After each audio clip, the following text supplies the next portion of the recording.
દારૂબંધીના અમલ સામે આમ આદમી પાર્ટીનો આક્રોશ, સરકારને ઘેરતા કાર્યકરો પોલીસે કર્યા ડિટેન। દાહોદ તારીખ 22 ઓગસ્ટ 2026 ગુજરાતમાં દારૂબંધીના કડક અમલના દાવા વચ્ચે ગેરકાયદેસર દારૂના વેચાણના મુદ્દે આમ આદમી પાર્ટીએ સરકાર સામે મોરચો ખોલ્યો છે। દાહોદ જિલ્લાના ગુરુ ગોવિંદ લીંબડી તાલુકામાં આમ આદમી પાર્ટીના કાર્યકરોએ વિરોધ પ્રદર્શન કરી સરકારની દારૂબંધી નીતિ સામે ઉગ્ર સવાલો ઉઠાવ્યા હતા। વિરોધ દરમિયાન કાર્યકરોએ ગુજરાતમાં દારૂબંધીના કડક અમલ કરો અને સરકારની જવાબદારી નક્કી કરવાની માંગ સાથે સૂત્રોચ્ચાર કર્યા હતા। આમ આદમી પાર્ટીના કાર્યકરોના વિરોધને પગલે પોલીસે કેટલાક કાર્યકરોને ડિટેન કરતા મામલો વધુ ગરમાયો હતો। આમ આદમી પાર્ટીનો સીધો સવાલ છે કે જો ગુજરાતમાં દારૂબંધી છે તો ગેરકાયદેસર દારૂનું વેચાણ અને હેરાફેરી કેવી રીતે ચાલી રહી છે? દારૂના ગેરકાયદેસર નેટવર્ક સામે અસરકારક કાર્યવાહી કેમ થતી નથી? અને દારૂબંધીના અમલની જવાબદારી ધરાવતા તંત્રની જવાબદારી ક્યારે નક્કી થશે?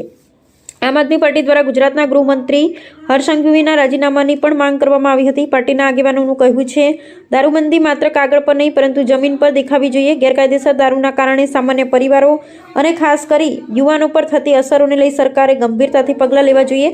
વિરોધ કરનારાઓને ડિટેન કરવાથી સવાલો દબાશે નહીં। આમ આદમી પાર્ટીએ સ્પષ્ટ કર્યું હતું કે પોલીસ કાર્યવાહીથી દારૂબંધીના મુદ્દે ઉઠાવવામાં આવેલા સવાલો ખતમ થતા નથી। જો સરકાર દારૂબંધીના અમલને લઈને ગંભીર હોય તો માત્ર વિરોધ કરનારા કાર્યકરો સામે કાર્યવાહી કરવાને બદલે ગેરકાયદેસર દારૂના વેચાણ સામે કડક અને પારદર્શક કાર્યવાહી થવી જોઈએ। આમ આદમી પાર્ટીએ ચેતવણી આપી હતી કે દારૂબંધી સહિતના જનહિતના મુદ્દાઓ પર સરકારને જવાબદાર ઠેરવા માટે પાર્ટીનો વિરોધ આગળ પણ ચાલુ રહેશે। પબ્લિક ઇન્ડિયા ન્યૂઝ જસુભાઈ ગણાવાની અમે સત્યની સાથે।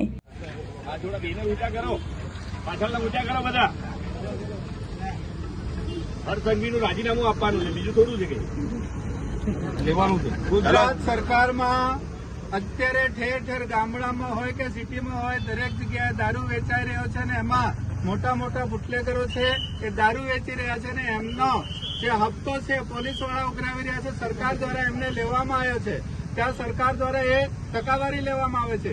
ગૃહમંત્રી હોય, મુખ્યમંત્રી હોય, આ ભાજપની સરકાર એમની પાસે ટકાવારી માંગે છે।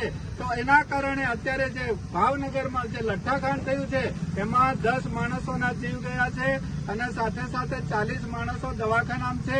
આ ગંભીર હાલત એટલા માટે થઈ છે કે ચોરી છુપકેથી આ દારૂ પીવડાવવામાં આવી રહ્યો છે અને એ દારૂ નકલી છે।